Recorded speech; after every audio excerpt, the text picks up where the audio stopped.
हर एक गलत बात को वो अपने लहू से ढांपना चाहता है। Your shame, your defeat, every wrong thing in your life, He is trying to cover it with His own blood. इसीलिए बहुत जरूरी है सुसमाचार को पहचानो। सुसमाचार क्या है? अच्छा करोगे तो अच्छा फल मिलेगा, बुरा करोगे दंड मिलेगा। अरे तो हर धर्म सिखाता है। This is why it is so important you understand what the gospel really is. If you do good, you get good. You do bad, you get punishment. This is what every religion is teaching. यही तो सुसमाचार है कि जिस दंड के योग्य हम थे, परमेश्वर ने स्वयं वो दंड अपने ऊपर ले लिया। But this is what the gospel is, that the punishment that we deserved, God took that punishment upon Himself. Amen? इसीलिए याद रखना So remember, कि आप उस परमेश्वर के विषय में क्या सोचते हो वो बहुत बहुत बहुत जरूरी है। what you think about God is very, very, very important. कितने मसीह लोग समय से पहले मर गए। मैं मार्टियर्स की बात नहीं कर रहा हूं, मैं उनकी नहीं बात कर रहा हूं जो शहीद हो गए। वो तो लिखा है, कुछ लोगों का नंबर है, मगर वो जो गलत शिक्षाओं की वजह से गलत चीजों को बिलीव करके समय से पहले चले गए। So many people died before their time. I'm not talking about martyrs. There's a number for that. I'm not talking about that. But so many believers died before their time, believing wrong teachings in their life. जो नहीं मानते कि परमेश्वर हमें दीर्घ आयु से तृप्त करता है, और ये मानते हैं कि परमेश्वर ने कुछ को 10 साल, कुछ को 15 साल, कुछ को 30 साल, कुछ को 40 साल परमेश्वर ने ये नियुक्त किया है, वो समय से पहले चले जाते। Those who do not believe that God has given us a long life, but those who believe that some live 10, God has given some 10, some 20, some 40, they go before their time. खुद सोचो, अगर परमेश्वर ने किसी को बच्चे को रखा था 4 साल में चला जाएगा, किसी को रखा था 8 साल में चला जाएगा, 14 साल में, 15 में, 30 में, 22 में, आप हर रोज सुन रहे हो लोग मर रहे हैं आपके चारों ओर, तो फिर क्यों वो अपने वचन में कहता है मैं तुझे दीर्घ आयु से तृप्त करूंगा? If it was God who had kept some would live 4, 8, 15, 20, whatever, why would God then say in His word that I will satisfy you with a long life? अगर परमेश्वर ने एक एज पहले से नियुक्त करी है और वो एज बदल नहीं सकती, तो क्यों बाइबल कहती है अपने माता पिता का आदर कर कि पृथ्वी में तेरे दिन लंबे हों? If God had kept a specific age, a specific number for a man to live, then why does the Bible say honor your mother and father so that you may have longer life on the earth? यानी आदर अपने माता पिता का, अपने अगुओं का, आपका जीवन के दिन लंबे कर सकता है। So that means honoring your mother and father, honoring your elders, your spiritual leaders can extend your days of life. अगर आदर हमारे दिनों को लंबा कर सकता है, तो निरादर हमारे दिनों को काट सकता है। If honor can extend or elongate our life, dishonor can cut short our life. और आज आपको एक सीक्रेट बताता हूं मैं। And today I'll tell you a secret. लंबा जीने का, To live a long life, एक ब्लेस्ड लाइफ जीने का। to live a blessed life. Exodus 23, I think it's 23, 26. निर्गमन 23, उसमें लिखा है You shall serve the Lord your God and He will bless your bread and your water and I will take sicknesses away from the midst of you. No one will suffer miscarriage or be barren in your land. I will fulfill the number of your days. तू अपने परमेश्वर यहोवा की सेवा करेगा और मैं तेरे खाने और पानी पर आशीष दूंगा और तेरे बीच में से रोगों को दूर करूंगा। तुम्हारे बीच में कोई भी बांझ ना होगी और मैं तेरे जीवन के दिनों को पूरा करूंगा। ओके, अब मैं आपसे एक सवाल पूछता हूं, क्या आप उस परमेश्वर की सेवा कर रहे हो? Are you serving the Lord your God? क्योंकि एक रॉन्ग कॉन्सेप्ट कई लोगों के दिमाग में क्या है, अरे मैं प्रचार, मैं फुल टाइम में नहीं हूं। अरे जो भी कर रहे हो फुल टाइम सेवा में हो आप भी। Because there's a wrong conception in many people's mind. Oh, I'm not a preacher. I'm not a full-time servant of God. No, whatever you're doing, you're a full-time servant of God. हाँ, ये वचन आप सबके लिए है। This word is for all of you. अगर परमेश्वर की सेवा करोगे, If you will serve Him, आपके अन्न और पानी में आशीष है। if you will serve God, there is blessing on your food and वो water. आपके बीच में से सारी बीमारियों को निकाल देगा। He will remove sicknesses आपके from your midst. परिवार में कोई बांझ ना होगी। There will be no और barren in your house. परमेश्वर आपके दिनों को पूरा करेगा। And the Lord will fulfill the number of your days. अब सवाल ये आता है, उस परमेश्वर की सेवा कौन करता है?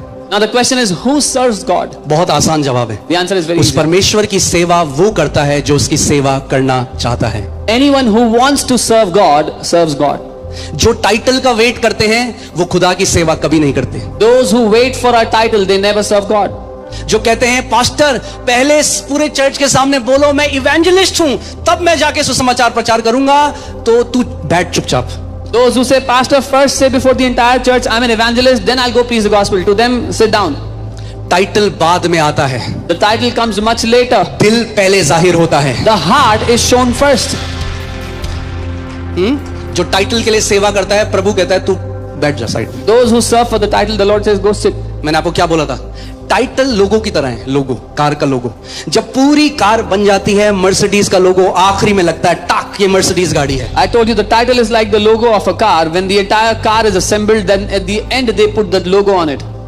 उस खुदा की सेवा करते रहो। मैं क्या सेवा करूं? जो कर सकते हो, जो तुम्हारा हाथ ढूंढ सकता है करने के लिए, पूरे हृदय से उस खुदा की सेवा करो। Keep on serving the Lord your God. How can I serve Him? Whatever your hand finds to serve Him with, do it. With all your heart, do it.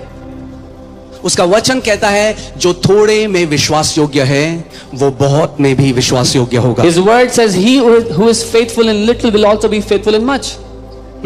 जब मैंने नया जन्म पाया, जब मैंने उद्धार को पाया, मुझे थोड़ा पता था कि आगे मैं सेवा करूंगा, पर मैं एक चीज पता थी कि मतलब सेवा करनी है, फुल टाइम मिनिस्ट्री का कोई डिजायर नहीं है। When I was born again, when I received salvation, I knew one thing, that I have to serve God all my life. I never thought about full time नौकरी, ministry. वहां पे मुझे pastor सामर्थ, pastor Monika, pastor Devshri, ये तीनों उस office में काम करते रहे। मैं जहां था, कैफेटेरिया में हो, बैठ के कॉलिंग कर रहा हूं, जहां हो मैं प्रचार कर रहा हूं। क्यों? क्योंकि दिल की बहुतायत से मुंह बोलता है, बाइबल कहती है। जब खुदा का प्रेम दिल में भरा हुआ होगा तो मुंह से भी वही निकलेगा। The first office where I was, I met the senior leadership there, and every time, everywhere I was, I would be preaching the gospel, because when the love of God is filled in your heart, that's what will come out of your mouth.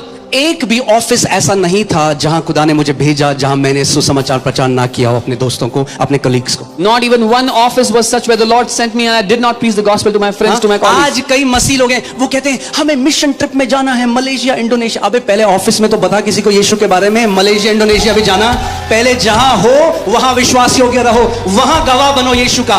Bible कहती है कि तुम मेरे गवाह होगे, पहले यरूशलेम में, फिर यहूदिया में, फिर सामरिया में, फिर देशों के कोने कोने में। Today many people, they say, oh, I want to go to a mission trip to Indonesia, Malaysia. No, wherever you are in your office, first preach the gospel there. The Bible says first in Jerusalem, then in Judea, then in Samaria, and then the ends of the earth. कई लोगों को देशों में जाना है यीशु का प्रचार करने के लिए, ऑफिस में किसी को नहीं पता वो मसीह में।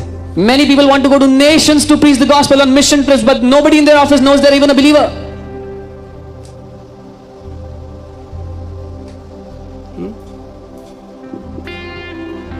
मैं जहां जाता यीशु के बारे में बताने लगा।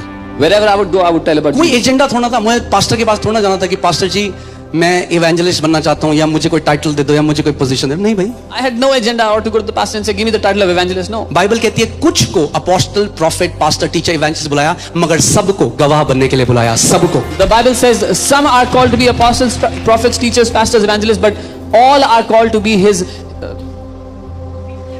witnesses. और अगर गवाह गवाही ना दे तो क्या फायदा ऐसे गवाह का, बेकार गवाह हो। And if the witness does not do witnessing, he is a useless witness. आमेन। आप जहां हो वो आपका मिशन फील्ड है। Wherever you are, that is your mission field. मत बोलो दूसरे देशों में भेज प्रभु, Don't say, Lord, send me to different nations. पहले मुझे टाइटल दो। First, give me a title.